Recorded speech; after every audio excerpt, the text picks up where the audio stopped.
My heart's actually pounding. Oh my God, there's another one over there.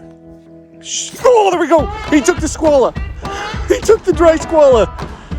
Big brown. Big brown. Oh, I gotta chase him. Come on, get in the net. Oh my God. Holy crap. Dude, look at this fish. Thank y'all for tuning into Dan's fly fishing podcast, Fly Fishing and Stuff.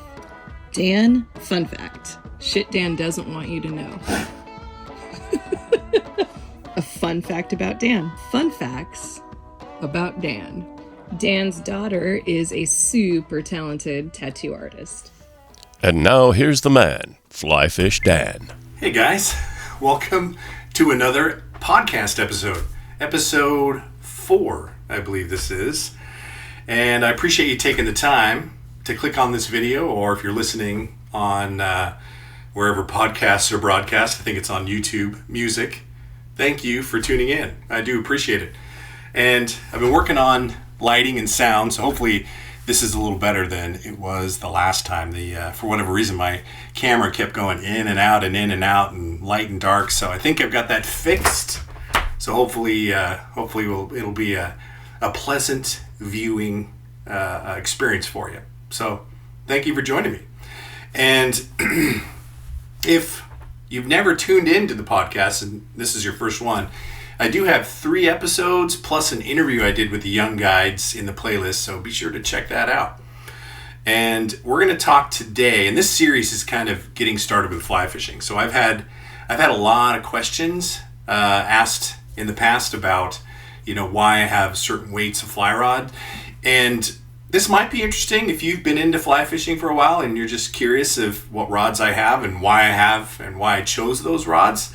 This could be a good episode for you. Or if you're just getting into fly fishing, you're going to realize very quickly that one rod is not enough, right? Because pretty soon you're going to I need to upgrade my rod. And then you're going to say, I'm going to need to get this weight of rod or this weight of rod.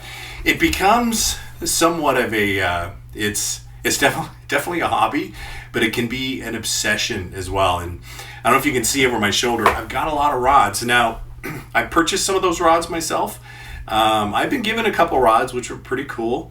Neil Fox from Flying Fox Tackle made me my first bamboo rod, which I'm pretty darn excited about, and I'll show that to you as well. What I'm going to do is I'll kind of B-roll it in, so I'm not trying to gather all my fly rods over here by the camera. It might be a little impossible to do, but I'll be sure to get a shot of each of the fly rods that I have. And we'll talk a little bit about the reels that I got too. So if you're just starting with fly fishing and you're thinking, what should I buy next for my arsenal of fly rods, I'll kind of give you the reasons why I chose what I chose for my arsenal.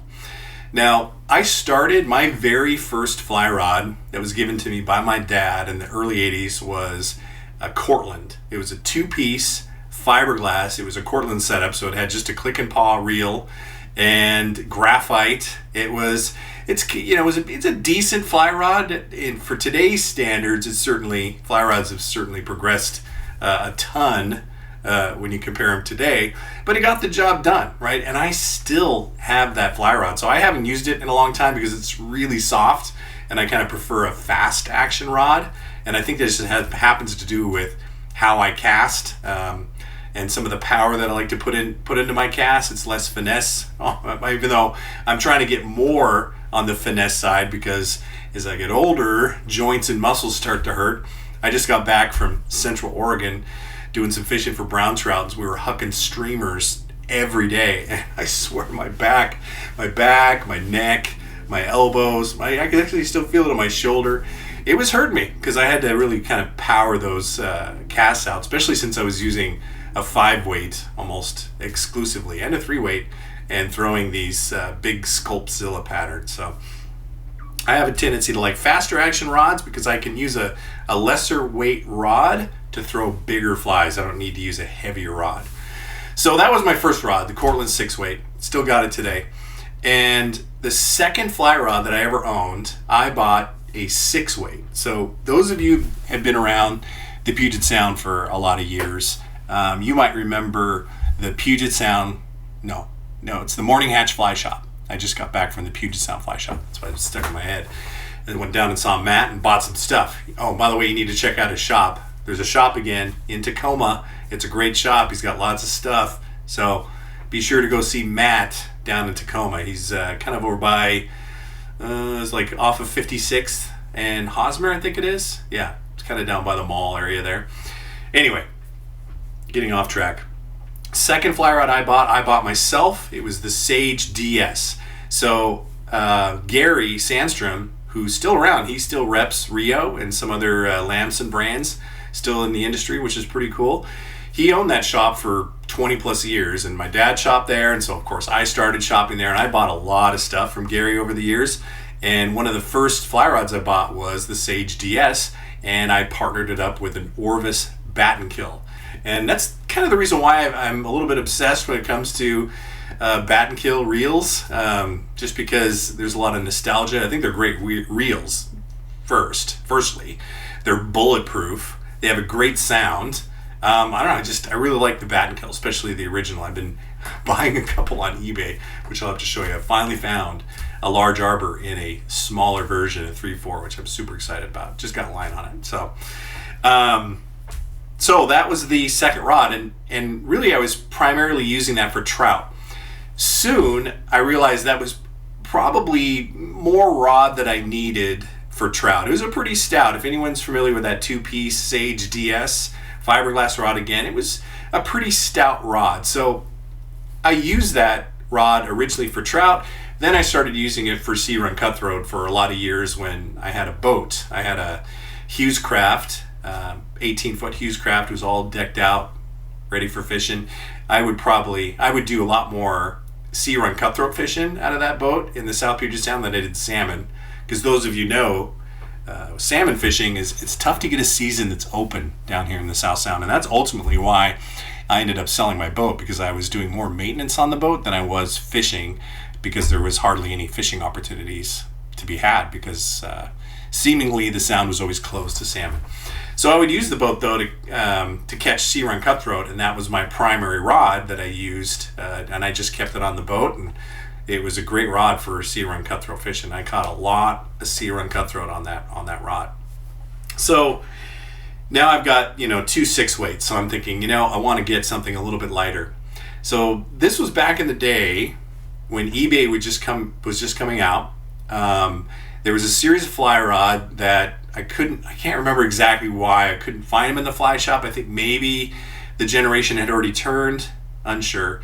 Well, eBay used to be really a platform that was for just like you and me selling stuff, right? And you would have bids, or you can do buy it now. eBay today, it's tough to find just individual people that are selling stuff on eBay. Usually it's some sort of business, corporation, people have made a living now selling stuff on eBay. So this was back when it was just like normal people, and I know there's still normal people on there selling, but it's really tough to sift through all the marketing and all of the bigger companies and from overseas and all over the world trying to sell you stuff. So this was back when it was just almost like, I don't know, an online version of Craigslist where you can just buy from just regular people.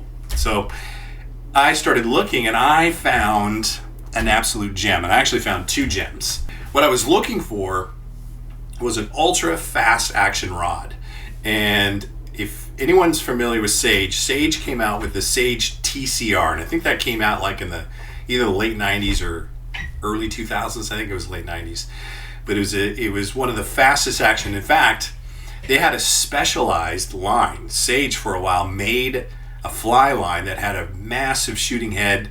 I think the fly line in total was almost 120 feet, because this thing could huck out line like you wouldn't believe it.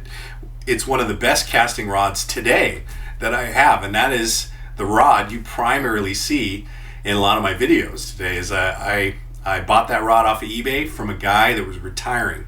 So he had fly fished his entire life. That rod was relatively new, and he was selling all of his gear. So when I saw that and we started the discussion online about, his rod, he says, I've got a 4-weight TCR as well. I've got these reels. So I ended up buying from this guy who had been fishing his entire life. He just wasn't going to do it anymore. He was looking for somebody to sell to that would take good care of it. We hit it off online, and so I bought the Sage TCR 595 weight, and I also bought a 4-weight version as well, the 490 TCR.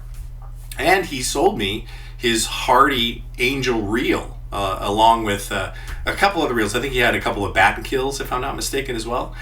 But I just got this great find, and I paid hardly anything for it. And it was one of those things to where the bidding was happening. You can do it for the buy it now. He made me an offer, and I just said, this is a great offer, and I took it. I think I got 2 rods and a couple of reels for under $1,000. So it was a pretty good find. So I was pretty excited about that. So those were the next 2 rods I got, the 5-weight. And I got a 5-weight because I wanted something a little bit lighter for trout, and that was going to be my primary trout rod. Now with that rod, I have caught bass on that rod. Now, I don't recommend you catching bass on a 5-weight because it is tough to throw those poppers. I mean, I've got some poppers right over here. Trying to toss these things right here on a 5-weight, not easy. So I actually have a 7-weight now I use for bass, but that I started using. I've used that 5-weight for bass. I also took that 5-weight to Christmas Island because I wanted to catch a bonefish on a 5-weight. I thought I was going to break it, but I ended up landing several bonefish on that 5-weight, and I actually put the Angel reel on there because it could hold a lot more line than the large arbor bat and kill that I had on there. So I took that setup. The only bummer of taking that setup, I did get a little rust because I didn't clean the Angel Hardy reel very well when I got back, and I happened to take it apart and there was some rust in the inside, but I took it down. Actually, a Nil helped me clean that up down at the Puget Sound Fly Company. He put a lot of life back into that reel, so I'm thankful for him doing that. But so the second rod, right, I bought him at the same time, was a 4-weight. I wanted something a little bit lighter. So what you're going to find when you're fly fishing is there's a balance, right, of you don't want to be too undergunned, or too light of a rod for fish, because it takes a longer, right, to bring the fish in when you have a lighter setup, especially if you're targeting bigger fish with a lighter setup. So, you don't want to stress the fish out to the point to where you've exhausted it and the mortality rate goes up. So that being said, I wanted a lighter fly rod for trout. Now, with a fast action, a 4-weight, it'll feel like a 4-weight rod. It's super light. But because it's a fast action rod, you can still put a lot of force on a fish and bring that fish in without any trouble at all. So you're going to find, though, when this becomes an obsession for you, it is a ton of fun to catch bigger fish on lighter setups. And there's just something too about it. I mean, when you hold that fly rod in your hand and that reel setup, and it's just this ultralight, it's like you're nearly holding nothing. And when you have this super light setup against a hard fighting fish, it really is like no other feeling at all, right? When you are truly having to play the fish in a way that you're using the full capability of the fly rod and just working hard, right, at bringing in these fish on a lighter setup. It's just a ton of fun. So I started fishing the 4-weight a lot for trout as well. So now my dad suggested I get a 3-weight, right, because there are some small creeks that you could potentially fish, smaller fisheries, and generally 3-weights will come in either a 7 or a 7.5 foot length. Now I do want to warn you, with 3-weights, and you can get them at 8 and 8.5 too. With 3-weights, they are a little bit harder to cast, right? Especially the shorter rods.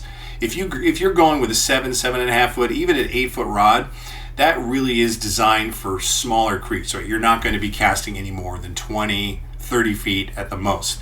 When you don't have as much rod, you don't have as much flex, you can't shoot as much line, so you lose some of the the energy the bigger rods can produce to get the fly line out there. So don't expect to get a 3-weight and be able to cast it, across the lake, because it's not going to happen. But when you have a 3-weight and you're fishing a smaller fishery, it's just, again, that lightweight feel. Even a 3 or 4 inch trout, brook trout in a small creek, feels big on a little setup like that. Now, there are even lighter setups. There are 2-weights. I think there's even like a 1-weight, if I'm not mistaken. You have to let me know. I haven't done the research on really light setups. I think I do want to get a 2-weight. I want to get a really, really light setup. And for me, it's just, again, we talked about the obsession. I enjoy catching fish on lighter setups. Now, there is an argument, right? When you start targeting big fish on a lighter setup, there are some anglers out there that think, oh, you're putting too much stress on the fish. I believe that if you can put some power in a 3-weight to bring in a fish. Now, you're going to probably cork that rod. It's going to be bending right down to the cork. But if you have heavy enough tippet, you can reel that thing in, right? No matter if you're using an ultralight setup or a 6-weight or a 5-weight, you can still get that fish in, within a reasonable time frame to where you're not stressing the fish out. But when you are catching, when you're casting and you're going after larger fish on a lighter setup, there's just nothing like it.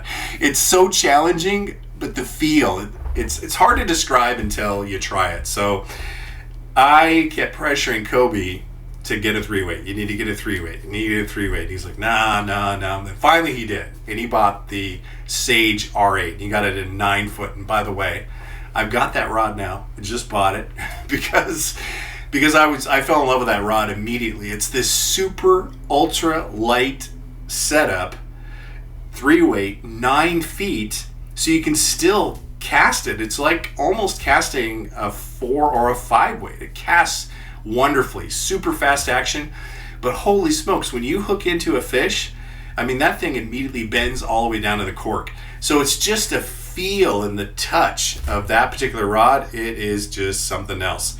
And I bring a 3-weight no matter where I go, right? I'll even throw a smaller Sculpzilla on a 3-weight.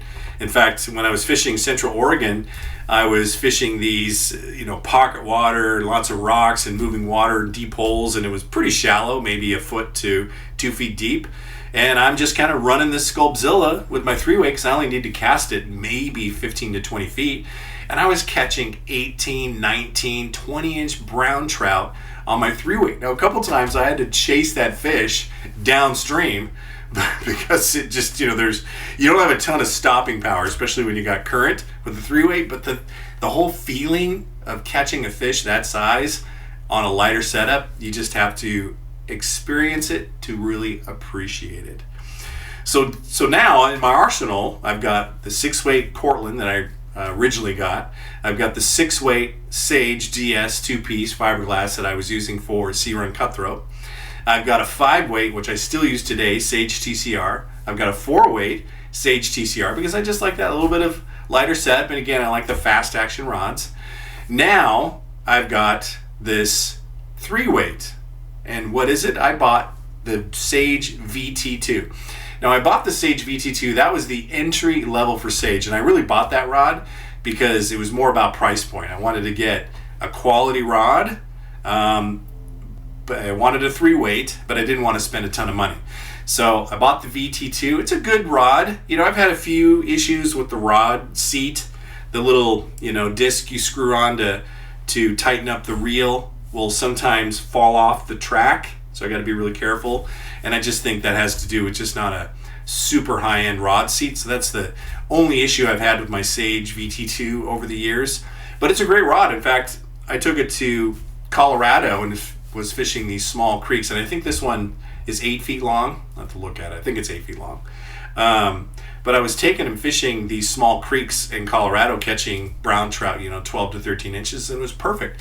And I put this Colorado Click and Paw from Ross reel on this thing, and it's just a great setup. Now, the reel is pretty loud.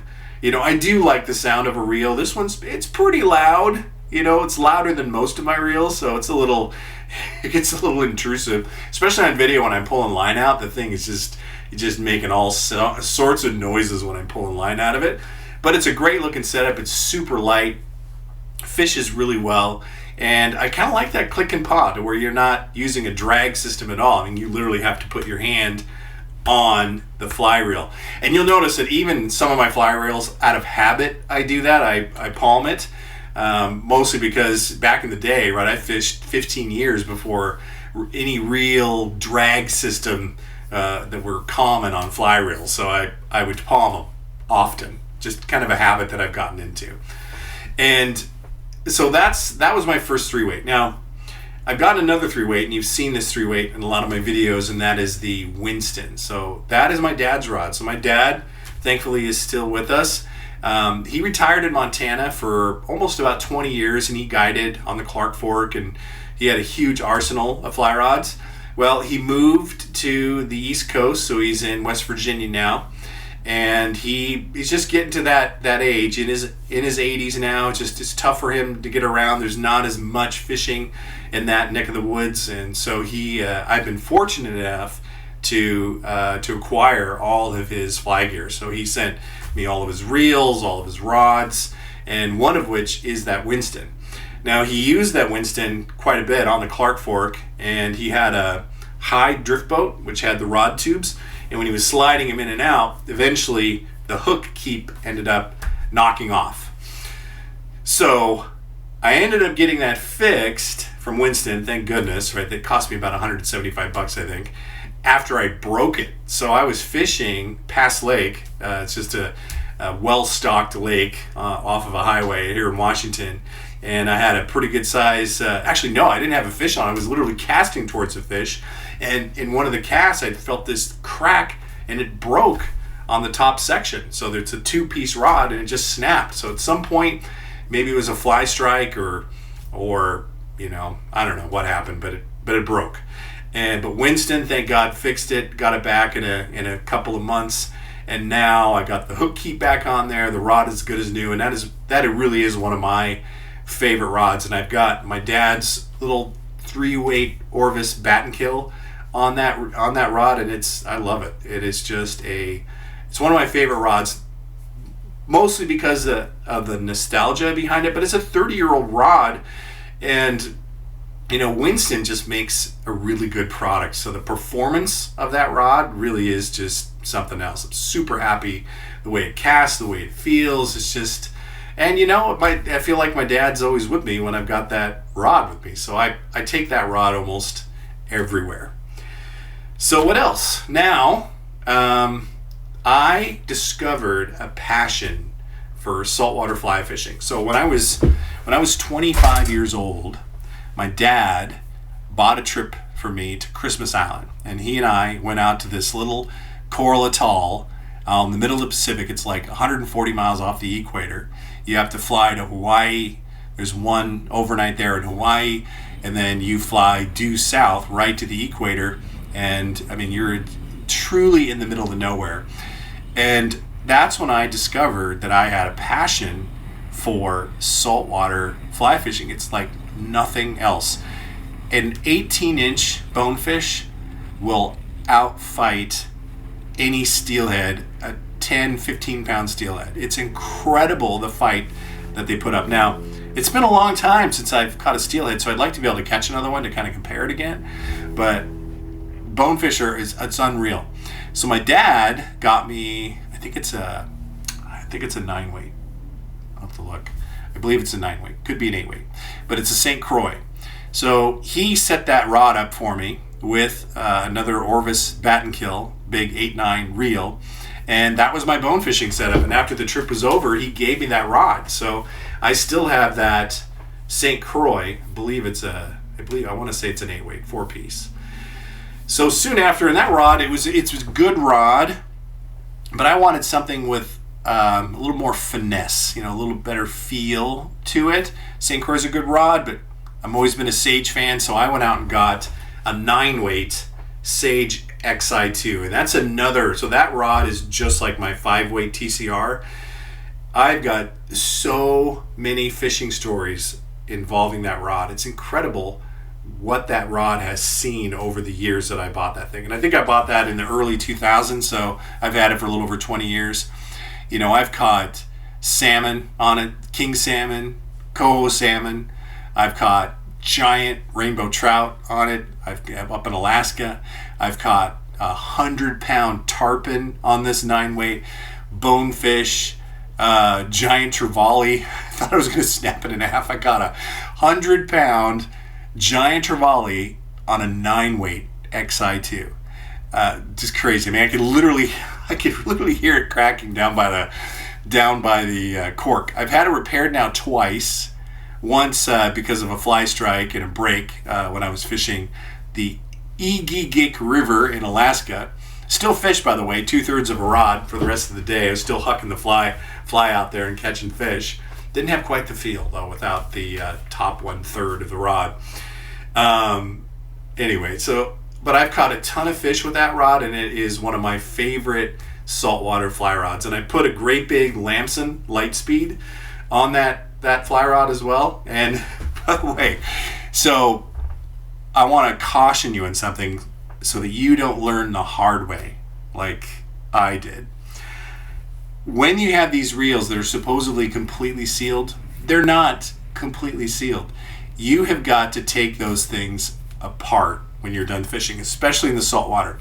Pull them apart, unscrew the little cap, rinse out the bearing. They've got a porcelain bearing that's inside there. You've got to make sure that thing is 100% free of any type of salt before you put it away. Don't just put it away. Don't rinse it off and put it away.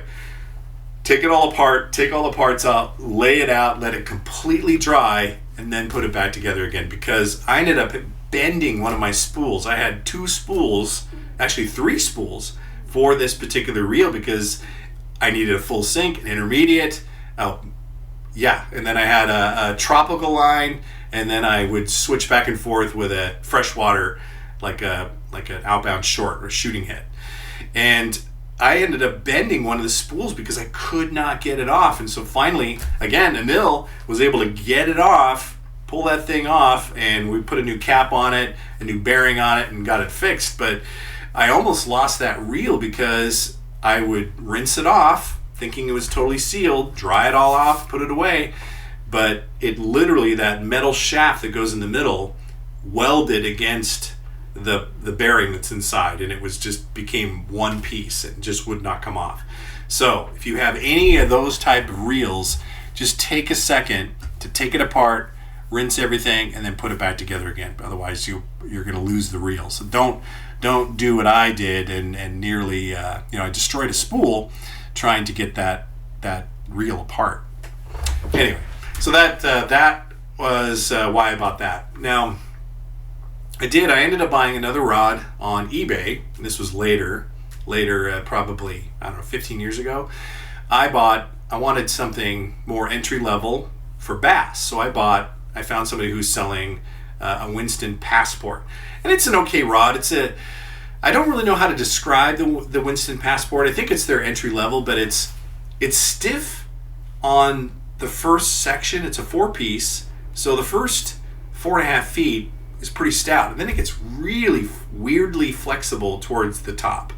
So like if I'm trying to cast a sinking line, it almost, the rod just really flexes up top, and just you have to cast that rod a little bit differently just because the whole rod doesn't bend in unison. It the Winston bends more towards the top. But it's been a good rod for bass fishing. It's been a good rod if I'm fishing Lahontan cutthroat and I've got a big sink line on there. It's a great secondary rod for kind of in between bigger fish, and typically I'll use that with the sink line. Would I buy that rod again? Probably not. I'm not super impressed with that particular series of Winston and how it casts. I love my Winston 3-weight, absolutely love it. And I'm sure it's a good rod, it's just not a good fit for me. But so I'm trying to think, I got to turn around here, make sure I'm not missing any. Oh, so I did buy a 6-weight Cortland. Now I bought that setup at Walmart, and I was just trying to prove a point. So this particular Cortland setup, I'm going to end up giving it away. I just haven't decided how I'm going to give it away yet. But the rod itself is maybe $60. It's a decent rod. So if you're just starting out, right, you're not sure if you're going to keep doing the fly fishing thing, that setup in Walmart, it's not terrible. It's 8 feet, which isn't ideal. I'd rather have something that's 9 feet.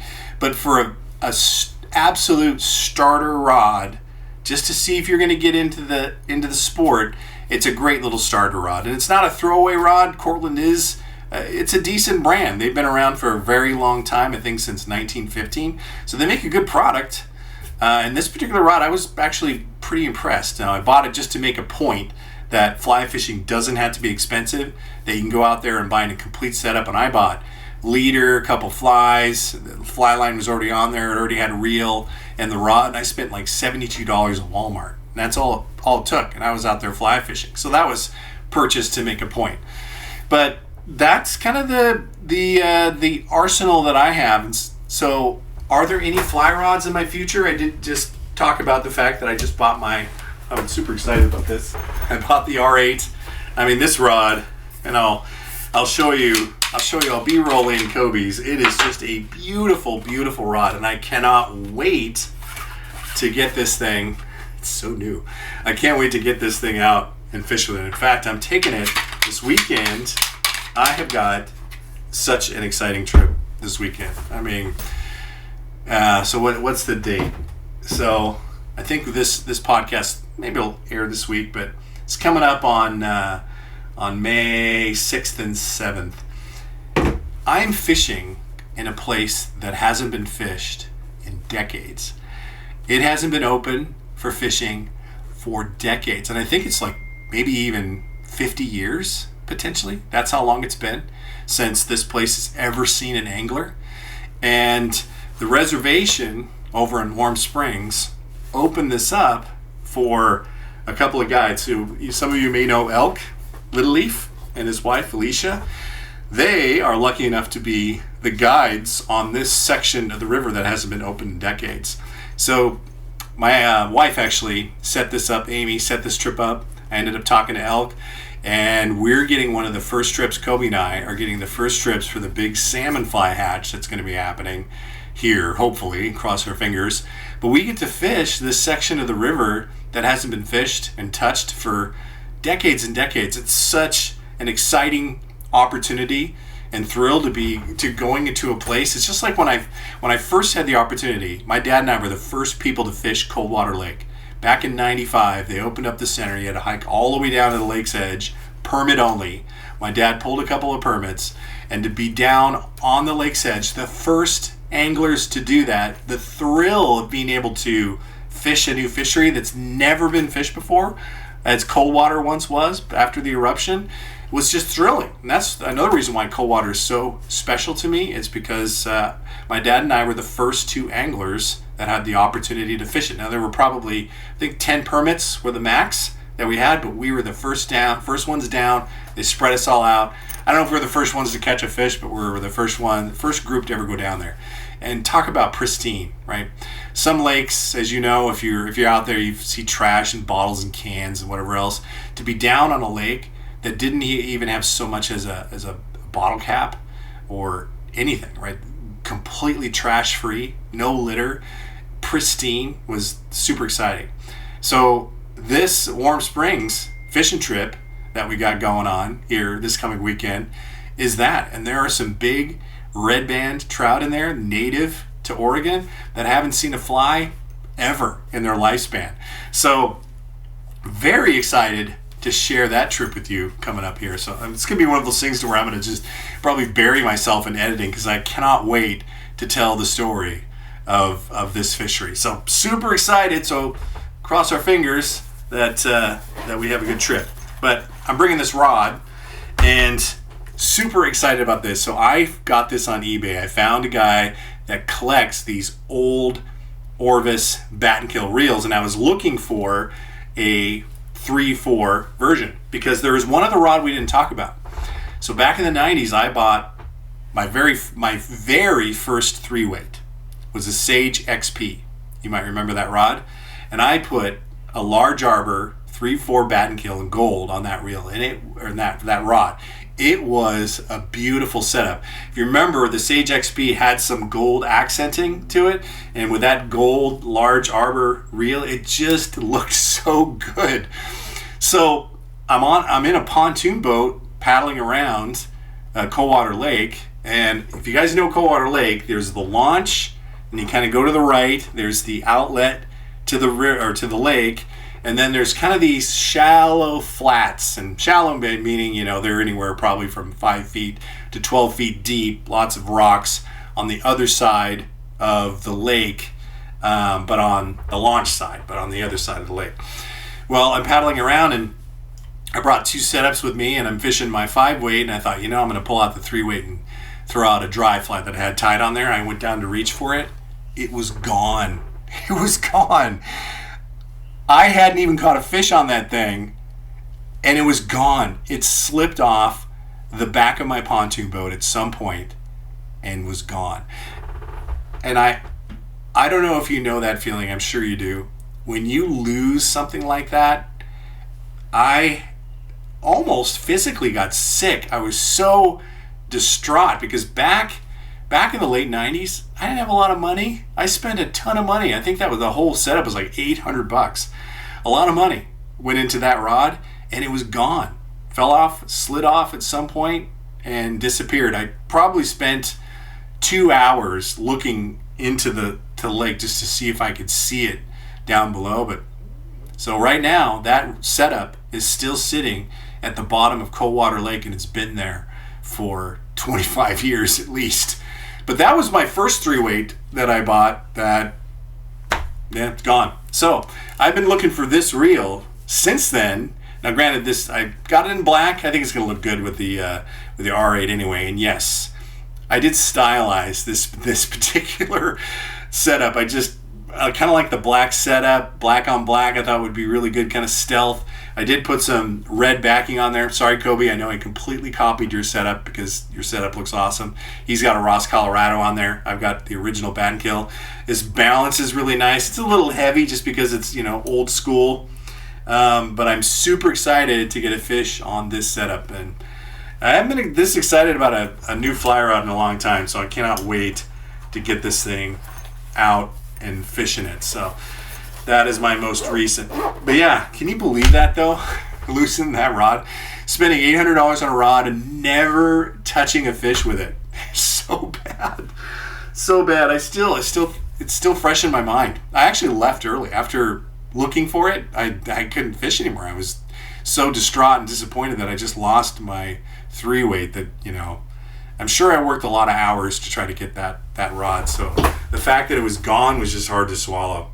But yeah, so if anybody dives Coldwater Lake and they happen to, maybe they found my rod, it's probably completely covered with algae and unrecognizable. But that thing is still sitting in there somewhere at the bottom of the lake, because I guess the cork probably will end up rotting, but that rod will be down there forever. So yeah, that was one of the rods that I donated to Coldwater. And speaking of donating rods, right? Sometimes you give one to Mother Nature, and sometimes you get one back. So I was fishing Pass Lake, and this was 20 years ago. And I got into a big fish, and he kept digging down and digging down and digging down. And I could feel him getting into some sticks down below, right? It's like, oh no, I'm going to lose this fish. So I kind of start horsing him in and pulling him up, and I was bringing up the stick, right? Whatever he wrapped himself up down in there, I'm just trying to now carefully bring it up because I don't want to break the fish off, because this fish was 20 inches at least. And then the stick starts coming up out of the surface, and I realize that it has a eye. There's the tip of a fly rod that my line had wrapped around. So the fish had swam around a fly rod that was on the bottom of the lake, got around the tip, and literally just one loop around one of the guides, and it was pulling the whole thing up. So I ended up carefully grabbing it, and it was a Scott's fly rod with a Ross reel, and it clearly had been down there for a couple of years because it was really green and full of algae. In fact, it was a lot of work to get it cleaned up, and even the reel started to corrode just a little bit just from being underwater for that long. But I caught a complete setup, fly rod, fly Ross reel, and it was a 6-weight if I'm not mistaken. I ended up actually selling that rod on eBay myself back in the day, just because I didn't need another 6-weight, and I think I sold it to somebody for a couple $100 or something like that. But yeah, I ended up finding that rod on the bottom of the lake, and this was back before social media, and to where you could post something on there, hey, found rod. So I ended up cleaning it up and fished it a little bit myself and ended up selling it. But I think, does that cover everything? We're going to probably have to talk about nets one day. If you're wondering, so I have a relationship with Hellbender Nets. So they have been kind enough to make a lot of these nets for me and just to kind of experiment with, give some away. But they are really a great net. JD and Bailey. JD makes an incredible net. Those are Hellbender Nets. Check them out. You need to check out their website, hellbendernets.com. Bamboo, right? People ask, well, is it very sturdy? Did you know that the compression strength of bamboo is like 4 times of concrete? Kid you not. Google it. Google how strong bamboo is. Bamboo with compression strength is stronger than concrete. These things will last. I've fallen on them, stepped on them, caught lots of big fish in them, and they are just a tremendous net. So if you're looking for an heirloom kind of a net, my new favorite net, not just because it's Hellbender and I want to support a family-owned company, it's because it's a fantastic net. It's super lightweight. My lanyard keeps it up high. It's got a nice big basket. It's got a great feel in the handle. I think it looks good. It's unique. It's like nothing else out there.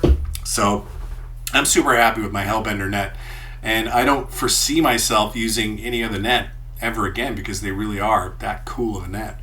So you should check those out. But that kind of covers it, right? That covers all of my fly rods and kind of the reasons why I purchased those fly rods. And again, you're going to find, right, when you continue and you keep on fly fishing, you're going to want another reel, you're going to want another rod. It becomes an obsession. And then you'll have your favorites, right? You'll have some rod and reel setups that'll just sit and and be collecting dust for years before you pull it out again. So that's just it's part of the fly fishing journey. But I think if you were going to choose 3 rods, the 3 rods that I would get, your primary rod should be a 5-weight. I think that's a great rod. Lamson makes a good product. Sage makes a good product in a reel.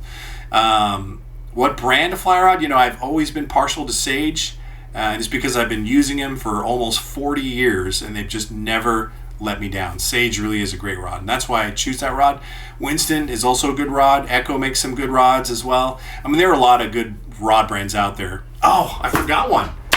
I ended up buying another 4-weight, and that was my G Loomis. So I bought the light presentation G Loomis in a 4-weight, and it's a good rod. There's one thing though. There's one thing that bugs me a little bit about that rod is the fly line will sing through the guides. And if anyone else has a G Loomis out there rod and have heard the same thing, it might have a coating on it that interacts almost like a guitar string against the guides. But when I cast or I'm stripping in, it's constantly making a high pitched squeak. It's kind of it sings to you, and it can be a little annoying sometimes. So I don't use that rod a ton because of that. But I bought it because it was one of the top of the line rods. There's a lot of good reviews on it. Super light presentation, 4-weight, designed really specifically for dry fly. And what did I put on that? I got Kobe ended up getting me the marquees for I think it was Christmas. He got me the marquee from Hardy. Love that. That reminds me, I gotta get that reel out. I haven't used that reel since I put that rod away. I gotta get that. In fact, I caught a huge brown trout last year with that reel. It's got a good fish karma. I need to get that thing back out again. Great reel. But anyway, I bought the 4-weight G Loomis light presentation, but just the one, it's a great rod. It feels great, casts awesome. It feels good when you got a fish on it. But the way that the line kind of makes it sings through the guides, not a big fan of that. So because of that, I haven't used that rod a lot. So maybe it has to do with fly line. Maybe if I got a different brand of fly line, went with something with a a different polymer, the fly line, that maybe it wouldn't sing. But that's the one thing that I don't like about my G Loomis. I know they're family owned, or I don't know if they're family owned, but they're made here locally. Which, you know, I do have a salmon rod that I purchased a long time ago that's made by G Loomis. Love it. But so far, that was the one thing that I didn't particularly care for is just the noise it makes. It's squeaky, kind of distracting when you're stripping it in or playing a fish. So yeah, I think that covers everything. I don't think I missed any fly rods, but you're going to find, and back where I was, right, circle back, I got way off track, is what rods do you want to have? I recommend 3. Get a 5-weight. 5-weight is going to be your all-around trout rod. It's great for crappie. It's great for small bass. It's great for pretty much any species of trout. It is just a great all-purpose fly rod. Get a 9-foot 4-piece because it's about ease of travel, right? 2-piece, big rod tube is not easy to ferry around. 4-piece breaks down to a really small footprint. You can carry that on planes. You can take it in your car really easy, throw it in your trunk. So get a 4-piece 5-weight for your first rod. The next rod I would get, now if you're going after bigger fish, like if you want to start getting into bass fishing or you're going to be out in the sound, you do want to I would get between a 7 and an 8, right? Depending on what you're doing. So if you're going to be fishing bigger fish, like giant largemouth bass, if you're doing salmon fishing, you're going to want to get an 8-weight. That would be the second rod. That'll cover a lot of the big fish species. And then if you're going to continue targeting trout and even crappie, get a 3-weight. You're going to love the 3-weight. If you're in and around small creeks, go with a shorter length 3-weight. Just know that it's not going to cast super far. If you have larger creeks, or if you want to just fish it in a lake, or you just want to have a lighter setup, get at least an 8 to 8.5 foot is ideal for a 3-weight. I tell you, the 9-foot though, it casts like a 5-weight, but feels like a 3-weight. But 3-weight would be the next rod. And then you can just start going all over the place, right? Getting all sorts of weights. But that's where I would be, and what I would recommend. Get a 3, get a 5, and get an 8-weight.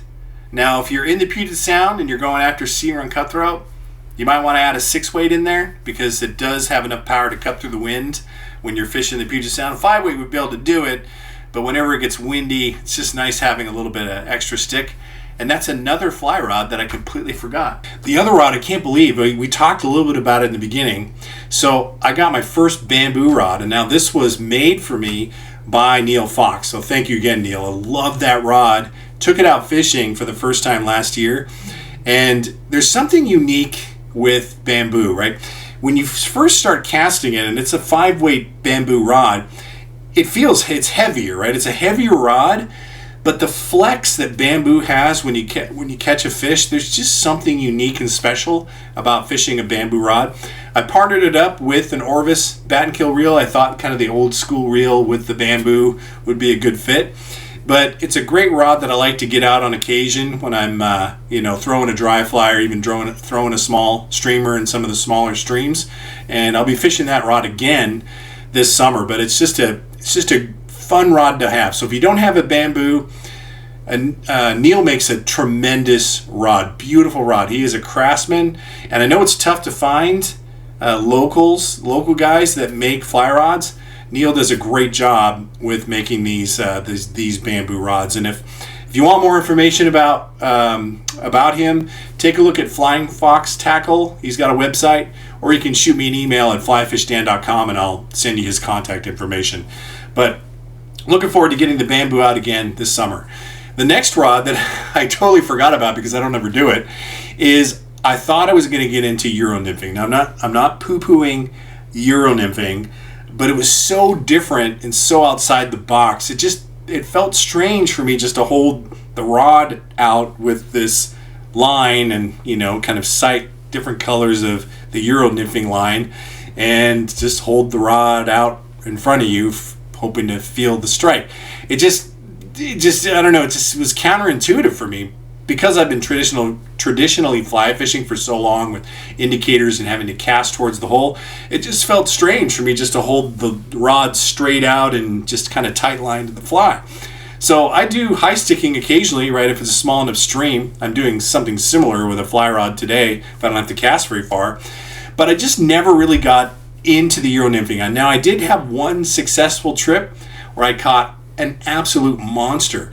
And I got out the Euro nymphing rod. I'd been fishing a couple of days with my traditional, but these fish were in such a specific depth and I could see them, right? The water was crystal clear that I thought, I need to be able to control the depth to like an absolute degree and actually set the fly in front of the fish's face. And as soon as I did that, I tied on a San Juan worm.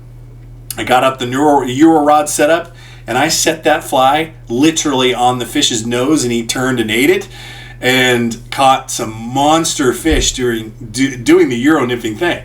So will I get back into it? Maybe. I don't know. Again, we have a tendency to stick to what we're familiar with and what we have confidence in. And what I have a lot of confidence in is the traditional style fly fishing. But the great thing, so Anil, knowing that maybe I wouldn't like it, he actually set up, and I have the Lamson liquid reel, he put on a single hand spade type of line that I can just connect, a Euro nymphing setup to it. So because you're never really casting, past the primary line, right? So doesn't matter if you've got floating line behind it because when you're Euro nymphing, that stays on the reel until you get a fish. So I can swap it back and forth, and it actually works really great for a single-handed spey rod. Since it's 10 feet long. Yeah, it's 10 feet long. You can do a roll cast and cast it 60 feet with no problem at all, especially having a heavier spey type of line on the end of that thing. So today it's a 3-weight, which is equivalent to a 6-weight when it comes to Euro rods. I'll occasionally use that, and that's the Echo Shadow X that I got. So occasionally I use that as a 3-weight or as a 6-weight single-handed spey, but I don't typically use that rod very much just because, as soon as I started Euro nymphing, I went right back into the traditional fishing. Maybe when I retire, I'll get into Euro nymphing, and if I do, I've got a great rod for it. So that's the other rod that I forgot to tell you about. All right. Well, I think I've taken up enough of your time. I appreciate you spending it with me. Thank you. And if you have any questions, I want you to feel free to reach out to me via email. Now, I do have a very demanding full-time job, so I try to get back to everyone that reaches out, whether it's a YouTube comment or on Facebook or sends me an email. So I apologize if it takes me a day or two or more potentially to get back to you. But I've done pretty good at getting back to everyone that's reached out to me via email. So send me an email if you have a question or you have a video idea or something you'd like me to talk about on the podcast. I'm even going to start taking some of the questions, reading some of the questions on the podcast as well. So you can reach me at flyfishdan@gmail.com. All right. Well, again, thank you so much for joining me. And until the next podcast, fish on, everybody. Want to ask Dan a fly fishing question? You can do just that in the comments below on YouTube or good old-fashioned email. Send your question to flyfishdan@gmail.com.